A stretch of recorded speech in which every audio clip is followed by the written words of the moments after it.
কুশনা ইউনিয়নের তালসারাই সমাজ কল্যাণ পরিষদের আলোচনা সভা অনুষ্ঠিত। ইমন খানের ভিডিও চিত্রে দেখুন বিস্তারিত। ঝিনাইদহের কোটচাঁদপুর উপজেলার ৩ নম্বর কুশনা ইউনিয়নের তালসারা উত্তরপাড়ার সমাজ কল্যাণ পরিষদের আয়োজনে এক আলোচনা সভা অনুষ্ঠিত হয়েছে।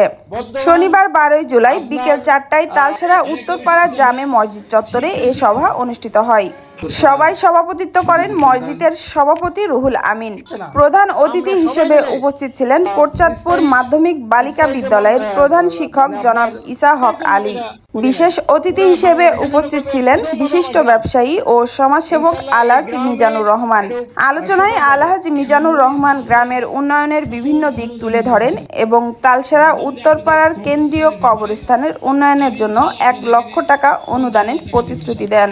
তিনি আরও জানান, উত্তরপাড়া থেকে হাজীপাড়া পর্যন্ত একটি রাস্তা নির্মাণের উদ্যোগ নেবেন তিনি নিজেই। বক্তব্যের এক পর্যায়ে তিনি বলেন, আমার গ্রামের কেউ অসুবিধায় পড়লে আমি পাশে থাকব। তিনি জানান, ইতিমধ্যে তিনি নিজ গ্রামে ২৫টি টিউবওয়েল বসিয়েছেন এবং প্রয়োজনে আরও বসাবেন বলেও আশ্বাস দেন। Muskan Rubayet Mira, BGTV news, Jhenaidah.